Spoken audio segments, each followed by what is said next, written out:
Hey, it's Maryanne. Welcome to the Influential Nonprofit. Look at me. If you are watching this, I'm tan because I just spent 4 days or 3 days in Cabo with my best friend. It was best friends weekend and we had the best time. And it's my best friend Jim, and we've been friends for 39 years. My college, this whole group of friends, we're all still friends. This whole group of friends, we get together, we all became friends with college, including my husband. And so Jim and I went to college. My niece made us these matching mugs. It had best friends weekend with our names on it. By the way, if you ever go to an all-inclusive, get a mug and put your name on it, or get somebody to put your name on it. Game changer, because everybody learns your name, except that you have to learn everyone else's name because everyone remembers your name. Anyway, we went on this great trip, and we just told everybody, oh, of course, everyone assumed we were a couple, right? We said, oh, we left our husbands at home. And it was really, really fun. It was a lovely little getaway. And I have like this burgundy jacket on today, which I think is accenting the tan. So, but it's October here in St. Louis. So definitely turning into fall finally. But I do have a little bit of Cabo glow with me. It was just a lovely time and a great refresher. And I am back and I'm energized. And today let's get into our topic, which is messaging, how to create messaging that actually attracts donors to your organization. I'm going back to my roots today. I have spent more than 25 years helping nonprofits grow their marketing, and attract the people they want to them for whatever whoever you want for whatever reason. I typically talk about fundraising because that's the deepest pain point that folks have. Yet the methodology that I'm going to describe to you today really works for any situation. So whoever you want to attract, we can create the right messages to attract them. So first of all, I always start with the why. Let's talk about why this is important and really what's not working right now. And a lot of the feedback that I get from folks is, you're putting a lot out and you're not getting a lot back for it. And, marketing can be tough because really good marketing looks easy, right? And so people see an organization that has really good marketing and you think, wow, that should be so easy. It looks so easy. But actually, the more simple it is, the more clear, concise, and simple, the more effort it took to create, right? Didn't Mark Twain say, I would have written a shorter letter, but I didn't have time? A lot of times we don't have the time to really work on and hone clear, concise messaging that feels easy, that's creative, that's fun. And also, it can be hard to measure marketing and measure its impact. So there could be a lack of investment inside your organization, or a lack, just a lack of importance around marketing and messaging. Um, the next few problems that I see is a lack of differentiation and authenticity. And differentiation means, like, what are you doing or how are you approaching an issue that's different from other people? What are you doing to and how do you connect with people that's different in a way that each of one of us is different or authentic? That's how an organization would be. And in that differentiation and authenticity, really allowing that to shine. And the reason we don't always allow that to shine is because we're afraid of alienating people. We're afraid of leaving somebody behind. Okay.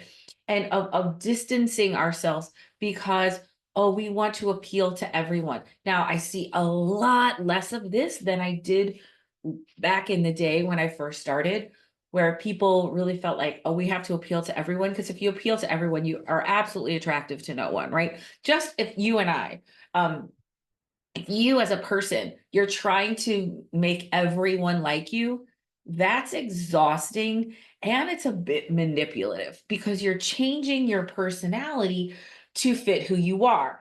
And really, there is no difference between messaging or relationship building one-on-one and relationship building en masse, which is what we call marketing and messaging. It is all it's all relationship building, and the same value sets apply. So I always bring it down to, what if you and I were in a conversation?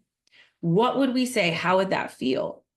And so if every time you meet me, I'm a little different, I'm acting a little different, or I'm saying only the things that you want to hear to appease you, to get you to do what I want, that would be an inauthentic relationship. You would shut that down, right?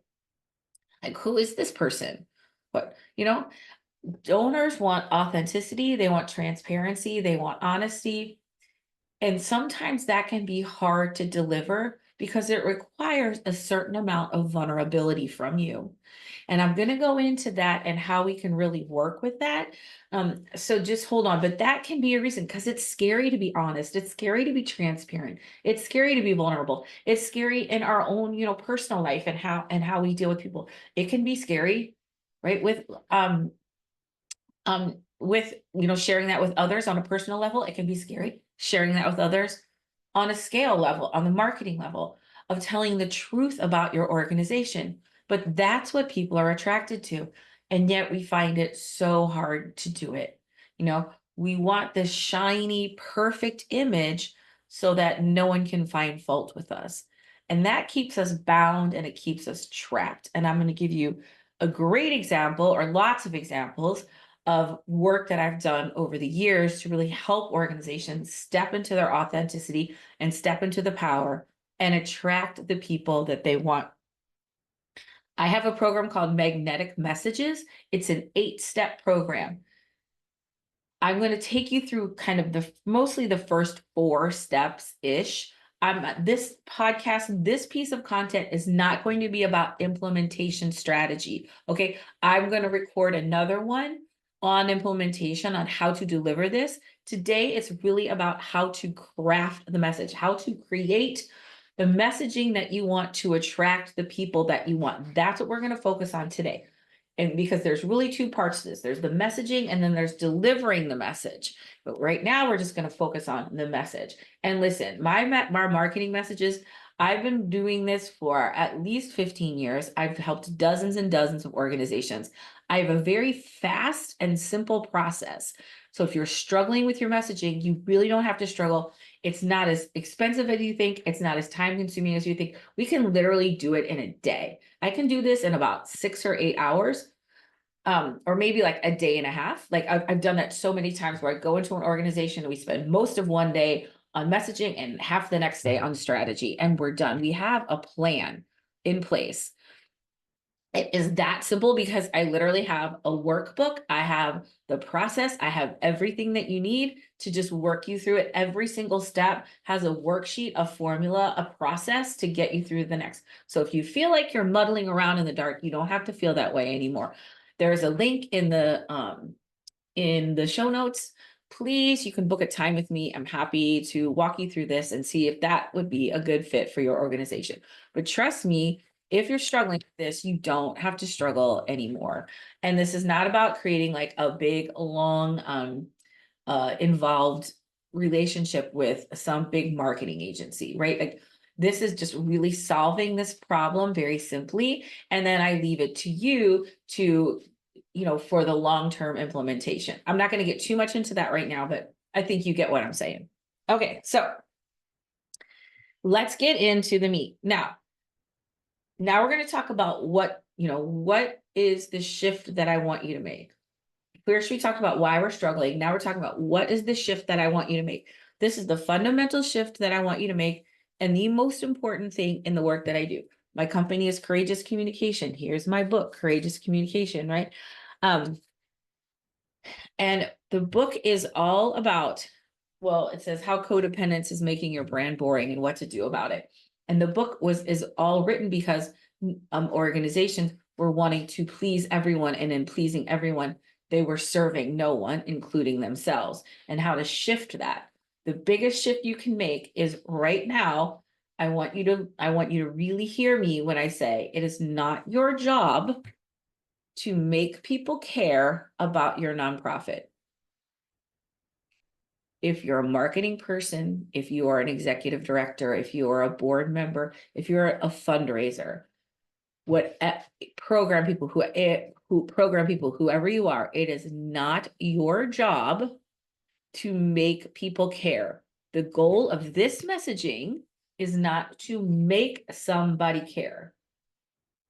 And you're like, wait, what? Then what is the point of all this? That's right. Your goal is to connect to like-minded people and enroll them in your vision. So my marketing is not to make somebody be different. It's to take the people who are aligned, who we share what I call the philanthropic heart. We have the same mission and values, and we have the same vibe going on, and invite them into my community. Right? We are inviting people into a community of like-minded people where they can see their values reflected in who they are. That is the goal of the marketing. So thinking about your marketing through the lens of not trying to get somebody to do something, but connecting with like-minded people and enrolling them in a vision. Here's why this is very, very important. First of all, you can't change people. This is costing you so much money, so much pain, so much disappointment, because you're trying to get somebody who doesn't care to care. Or when people don't care, you get hurt. And I understand that. So many times I'm talking with folks and say, sometimes I feel like nobody cares. And I get that scarcity mentality, it's just part of who we are. It's part of our brain. And yet, yeah, I can't get anybody to care. It's probably because you're trying to get the wrong people to care.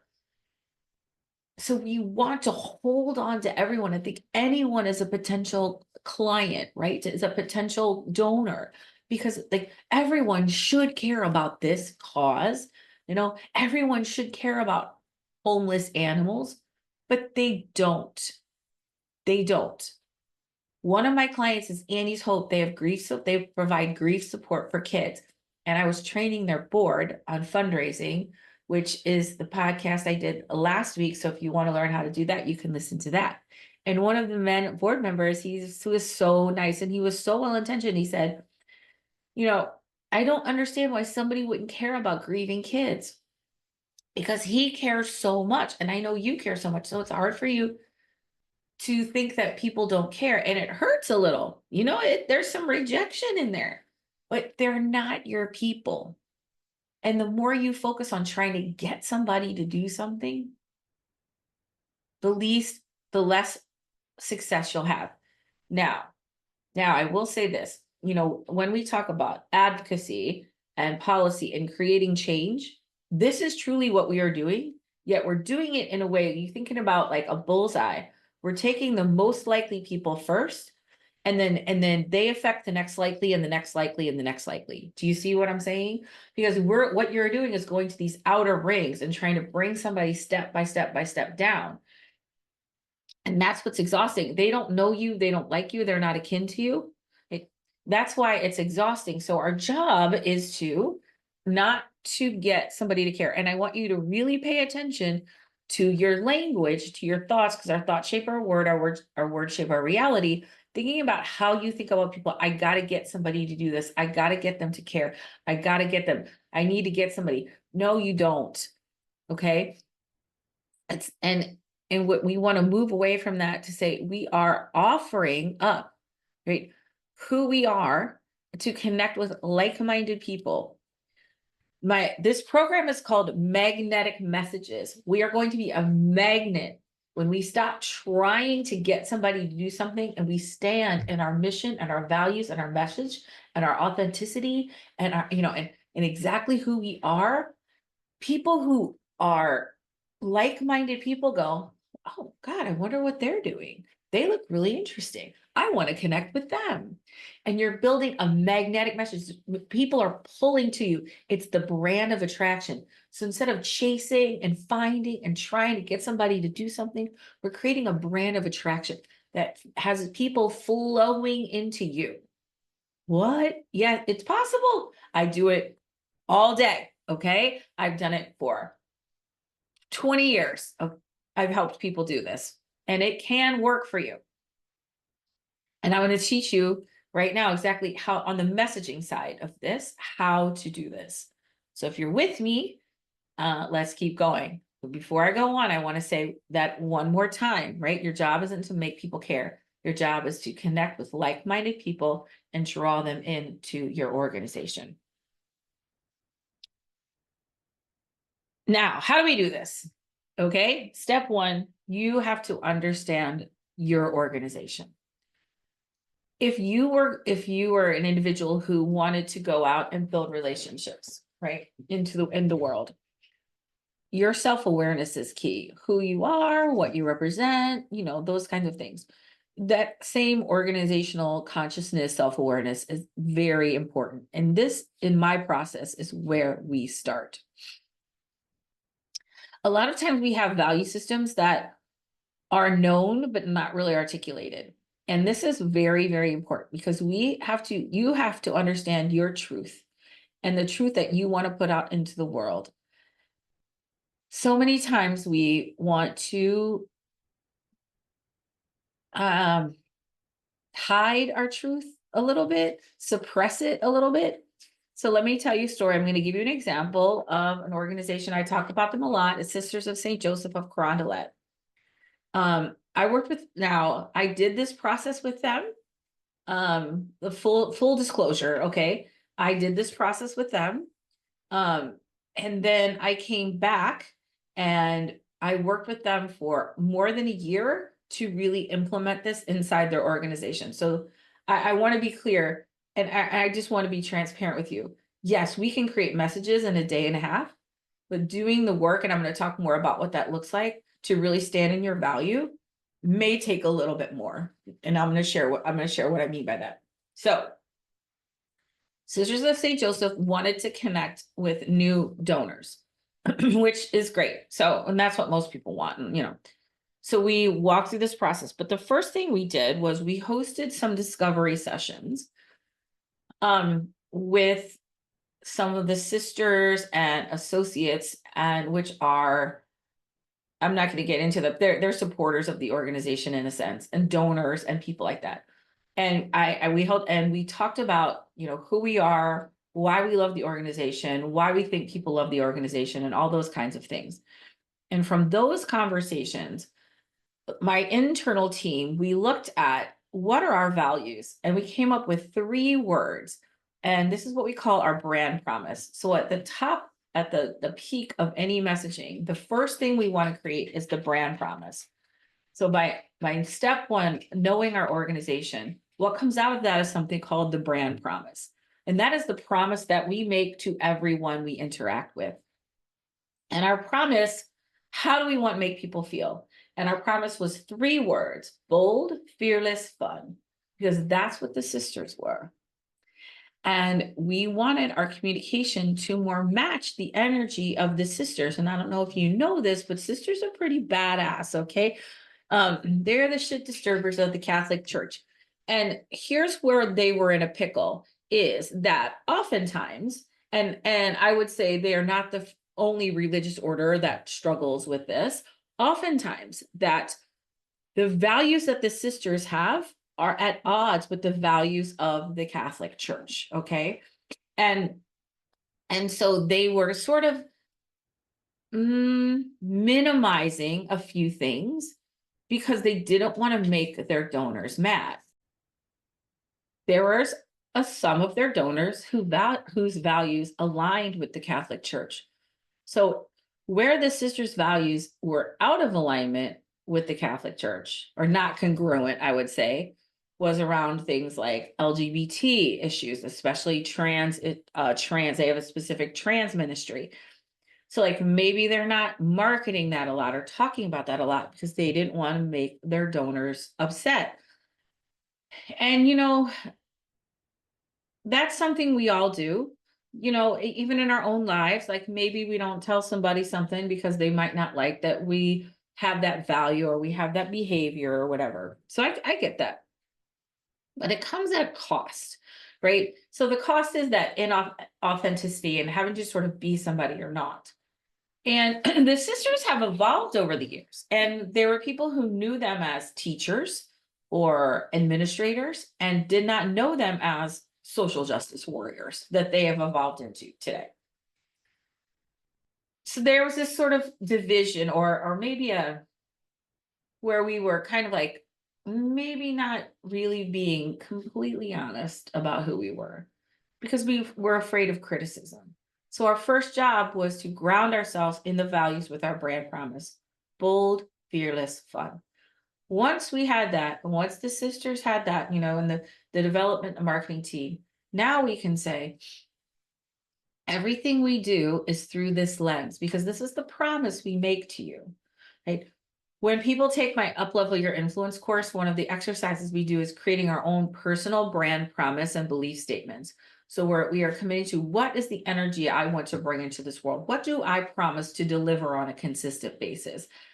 And what are my beliefs? What do I stand for? And this simple exercise of creating a brand promise and belief statements can really galvanize you and ground you into your identity.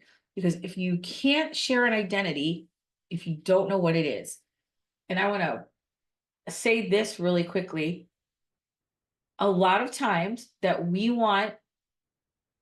feel like if we had the right message, we would feel better. If we had the right brochure, we would feel better. If we had the right um um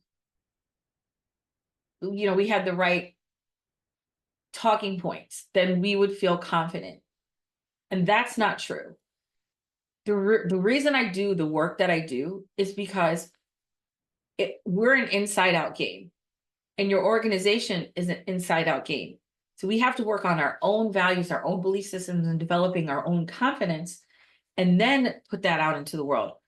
Because the messaging will not make you feel better. It may for a little bit, maybe a minute, but it's not sustainable. So we have to work from the inside out and work on your identity first and grounding you in those values. And then from there, we create messages. The second thing I want to say about this is we have like a little bit of FOMO, what's over the fence. Oh, they have dogs or they have babies, so they make all the money. Well, we don't really give direct services. A lot of organizations, like, we don't give direct services, so it's hard for people to understand what we do. You're constantly comparing yourself to other people and what they have, other organizations, what they have and don't have. It's just like when you compare yourself to somebody else, they look like this, or I wish I looked like that, or they have this much money or whatever. And then you feel inadequate because you don't have it, instead of valuing and owning what you have. And like, oh, they're big, they have all the resources, they're this. And so you tend to then use as an excuse for not marketing or not really being strong in your message, because you're thinking you're never going to be, because you're not that thing, right? So if that's what's going through your head right now, you are not alone. It's okay. And what we want to do is release that, because we're never going to be that. And the more we hang on to that story, the harder it's going to be for us to move to a new way of perceiving ourselves and a new way of behaving, and to create new systems to support that. So that's what happens a lot. And you are who you are. I'm working with an organization right now in Maui that's basically a I want to say co-working space, because it's a little more of that, but they hold all these nonprofits and they house them so that the nonprofits can have less overhead and spend more time delivering services. Now, that's a very specific organization, but here's the secret: the riches are in the niches. So the more specific you are, actually, the better it is. Then we have the organizations that are really, really broad-based. You're helping all different kinds of people with all different kinds of programs. We're just so complicated. We can't, we couldn't possibly like boil it down to one message. That's a story you're telling yourself to keep you from really being honest and authentic. I'm speaking some truth to power right now. That's a story you're telling yourself to keep you from taking the risk that you need to take to be honest and authentic. And there is a way to tell even a complicated story that people can connect to. So if you're thinking, oh, we don't give direct services, or we're too big, we're too complicated, I worked at 501 Creative for 16 years. Every single client I met said, oh, it's just so complicated. And because that's what they truly believed. But we, as 501, my team, we could see it so simply and so clearly. It's hard to see the label of the jar you're in sometimes, because you see the inner workings instead of the outcomes. And I'm going to talk more about that in a minute, but I'm going to pause that for there because that was a really big number one. So let me just summarize. You need to know your organization, understand your values, and value who you truly are, not who anybody else is. We have to leave all that behind and come up with that brand promise and those belief statements that guide us and ground us to declare, here's who we are, here's what we want to put into the world, right? That is step one and the most important step, because none of the other steps matter if you're not confident in who you are and what the gift that you have to give to the world. What is the change that you want to create? All right, second is you have to know who you want to attract. And it's often very interesting for me for folks who say, like, who do you want to attract? And they have an idea, but they don't really know. Again, the riches are in the niches. The more specific we can be about who we want to attract, the more likely we are to attract them. In our fear-based mind, we think, okay, I have to be really broad about who I want to attract to make it more likely. Like, I'll catch more fish with a bigger net. But actually, it's the opposite. You're going to just pick up a lot of people who really aren't that invested, and you're going to spend a lot of time and money trying to convert them or change them into caring, and they're not going to. So we are going to create very specific audience profiles for who we want to attract. And everyone else gets to be status quo. Because messaging, this is about growth, right? About either building stronger relationships with the people who are already in your orbit, current donors or supporters, or people that you want to get to know better, or people you don't know yet. And either way, we want to be very, very specific about who they are. Now, these could be people we already know that we want more of, or people we don't know yet that we'd like to know. It can be current or aspirational. It doesn't matter. We just define them. And this is what's really important about these audience profiles, is that we are looking at not just demographic information, but we're looking at the psychographic information, because what does messaging do? It creates an emotional connection. We go heart, mind, wallet, right? And every relationship is built on an emotional connection. People give to you, they get attracted to your organization because there's something inside them. There's a feeling, there's something in them that's connecting to you. And that's why you can't change somebody or want to make somebody be different, because that, first of all, that means that I have to get somebody to change who they are in order to be my supporter. And that feels like a really long road. Secondly, why not work with people who already jive, right? Who are already who are already have the same mission and the same values. Like, let me just give you an example. I'm going to give you a couple examples. I'm going to go back to the Sisters of St. Joseph. I'm going to walk you through the whole process, but I'm going to add on a couple of other examples as I go. Sisters of St. Joseph, we created 2 very specific profiles.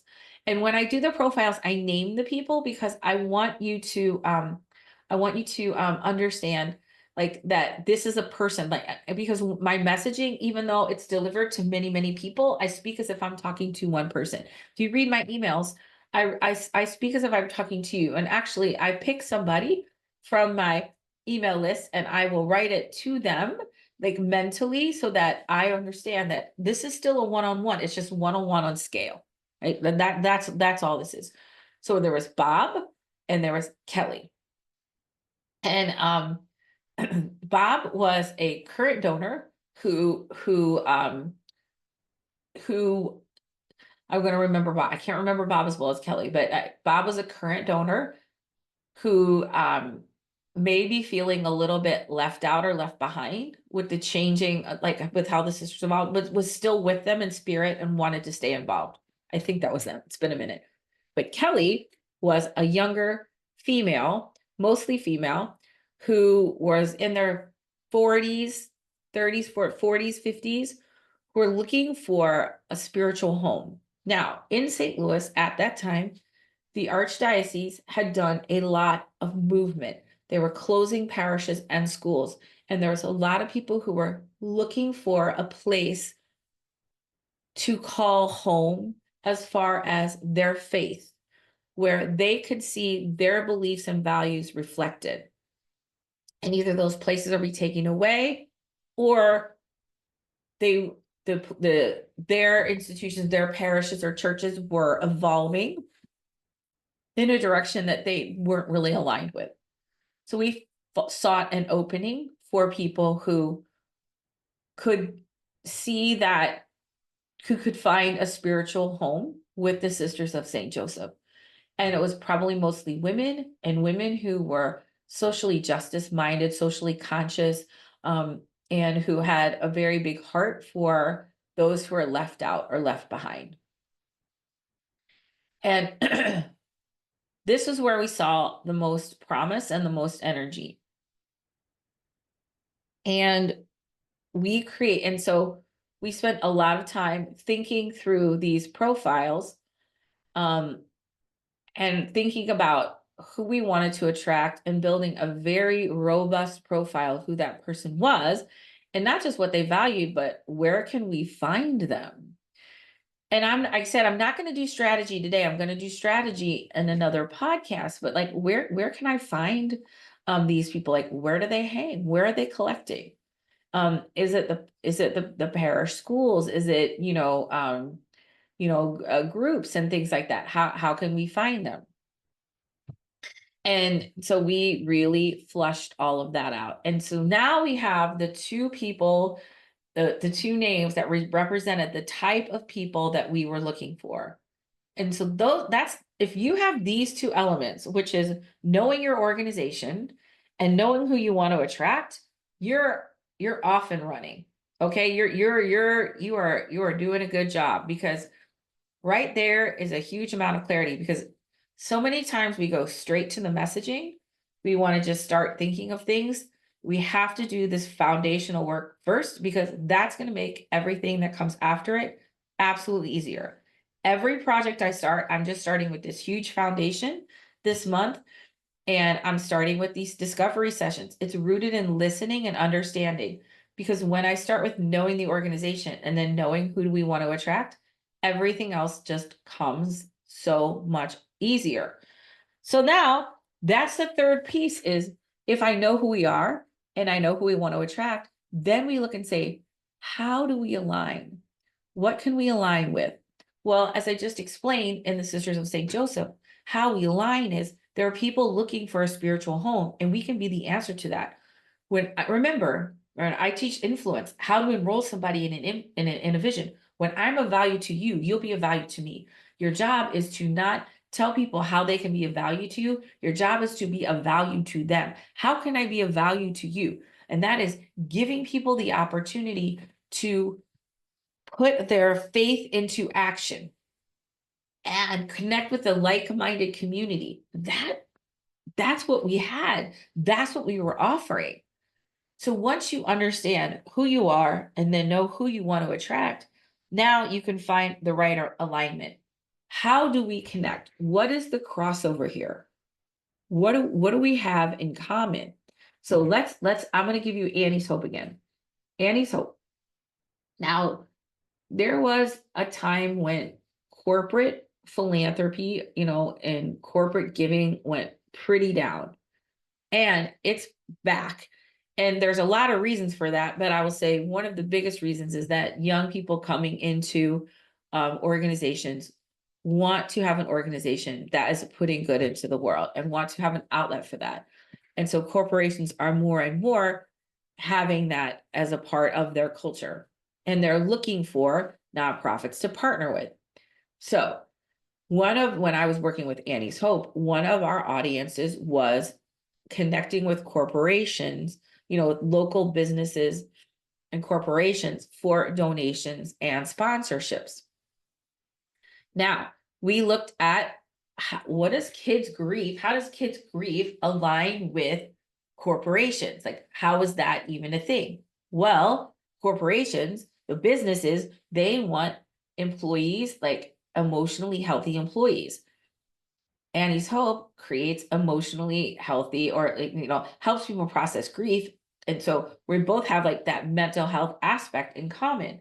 Oftentimes, corporations, businesses, they offer different workshops or learning sessions for their employees as just a value or like a resource. They can be a resource, to their human resources if, something happened and a kid in a company, that a child of somebody needed grief support, or that they often put on programming and things. And so Annie's Hope has wonderful people who go out and they talk about grief and death and dying and how to navigate that. And is it the most comfortable topic? No, but it's their expertise and it's of value to really anyone. And so they come into the companies. And so instead of saying, hey, will you sponsor this or will you donate to us? They say, hey, are you looking for some really good programming for your employees? Because one of the things that we're experts in is grief and how to navigate the grieving process. We would love to do a little workshop or a one-on-one. And now they're getting into corporations because they looked at their alignment. They looked at, what do we share? How do our values align? And instead of trying to go in and get corporations to care, they are looking for businesses or corporations who care about the mental health and the well-being of their employees and offering their services, offering a free workshop. And then from there, connecting with the philanthropy committee and all kinds of things. But that's how we enter into the relationship. Is how can I be of value? So I look in, I think, where do our values align and how can I be of value to you? I opened this conversation up telling you about my best friend, Jim. He was a fundraiser, brilliant fundraiser. And he was a fundraiser for a private school. And his whole thing was all he do is alumni activities. And how can I be of value to the alumni? Because I know, if I'm of value to them, they'll be of value to me. All right, now we haven't even written a word yet, okay? This is step 4 and we're just getting into words. So I really want to highlight this point because I want you to understand that it's like painting a room, okay? We don't just open up the can of paint. We have to clear the room. We have to prep. We have to, clean the walls, put the drop cloths down, do all that stuff. The last step is the can of paint, but it makes it so much easier because you did all this foundational work. This is the exact same thing. It's so much easier because we've done the foundational work. Now, we're going to create main messages rooted in these ideas. Now, when I do these discovery sessions, I ask people a lot of questions and then I have a brainstorming technique. And what I truly believe, I more than believe it, I know it, is the answers are always in the room. The answers are always in the room. And all I do is tune up my listening ears. I had so many sessions where people would say, we would come back with the main message and they would say, wait, you just listened to our words and fed them back to us? And we said, exactly. So we were working with this organization called Camp for All Kids, and it was for a capital campaign. We were a very, very small kind of like in and out project. They really wanted us to help brainstorm. And so I came in and this woman, she walked in, the first thing she said is, I am so excited to be here because this is way more than camp. And I was like, because my ears are up and it wound up to be like Camp for All Kids, it's way more than camp. And we went to how this camp impacted people way beyond, the camping experience. Another organization was the Lutheran Foundation of St. Louis, and they have a program called Send Me St. Louis.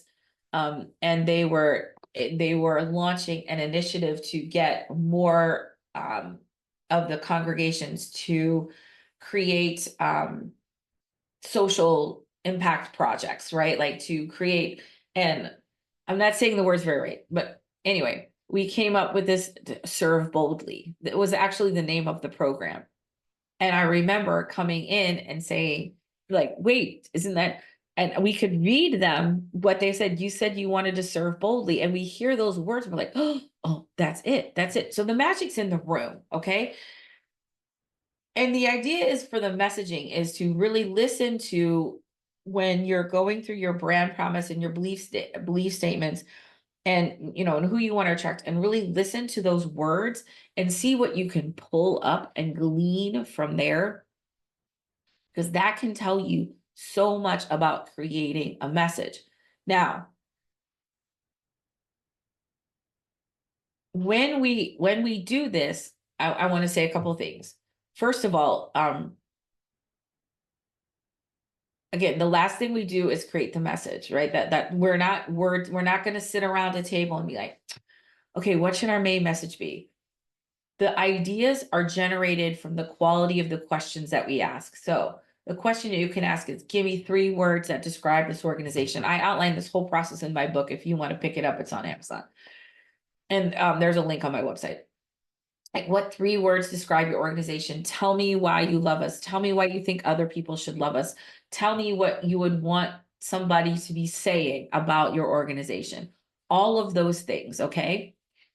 And I'm listening for that. And that gives me the ideas, because I'm telling you, if you ask the right questions, you're going to get so much creative input. You're going to get the input that you need to go, "Oh, there's an idea, there's an idea, there's an idea." Now, the other thing that you're going to need is criteria. So based on step 1 of knowing yourself, step 2, knowing your audience, and step 3, finding the alignment, understanding how you're going to be of value to someone else, then from that place, then you can look at your messaging and you can think about, okay, where does this align? How can I create that connection with somebody? Not to convince them to care, but to connect them to us, because we are looking for people who already believe what we believe. They already care about stray dogs. They already care about kids with cancer. They already care about something that's already in their heart, or something quite similar is in their heart, so that you are going to connect with it. It's not about trying to get somebody to see something differently. And I think that is the most important piece. It's about thinking about these shared values. People who have been to camp understand the power of camp way beyond and way past the camp experience, right? So, and that was in that Camp for All Kids meeting. They understand how that actually plays out, and they want to be a part of it. And they're curious to see how you do it. Now, here's the thing is, and this is the last thing, maybe last thing I want to say about messaging. You never know. You never know what's coming up. Is there's a concept called the medicine and the cure. Okay. People want to, we tend to focus on the medicines, like what we do, or like how we do it. What people really want to know is what we do. What's the cure? What's the difference that you make? In the messaging, the next step is to create an organizational description, right? So when I say, hey, I'm Maryanne, I coach and train nonprofit leaders to master the art of influence, so they can ask for and receive what they want without feeling rejected, ineffective, or pushy. That's my description. That is a formula. But I don't say that the only how I get into is I coach and train people in the art of it to master the art of influence. I could even skip that. I could just say I'm a fundraising coach that helps people ask for what they want without feeling rejected, ineffective, or pushy. I may even just say that from now on. But it's not about the medicine, it's about the cure. No one cares how, right? We get all into the how we do it. Oh, we do so much, we do so much. This is how we get around if you have an organization that's like very, very broad and just like a lot of different things, or serves many different kinds of people. Like one of my clients was youth in need. I mean, it was literally a cradle to grave organization. Well, not grave, but it was like cradle to young adult organization, Um, uh, other organizations like you serve kids and adults with disabilities. So that if they're kids and adults with disabilities, that's a lot. No, it's not what you do. It's about the difference that you make. And when people ask, oh, what does your organization do? They're not asking what your list of programs and services is. They're asking, what is the difference that you make in the world? And that's what your messaging really wants to focus on, is the difference that you make in the world. I'm going to give you one more quick example, but it's the Oasis Institute, which is a national organization headquartered in St. Louis. I worked on this project many years ago, but I still really love it. And it's for people like 55 and up who are maybe in retirement age or getting into that age, who want to, stay active and involved and still keep learning and growing and doing. And we created the message of lifelong adventure. Like, we're on a lifelong adventure.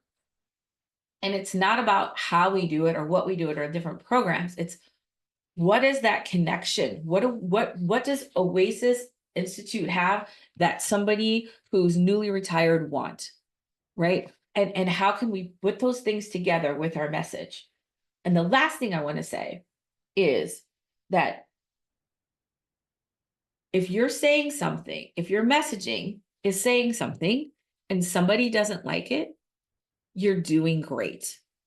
Because if you're standing for something, if you're out in the world, if you're planting a flag in where you at and the change you see, and there's somebody that says, nope, you're like, yeah, no problem. Those aren't your people.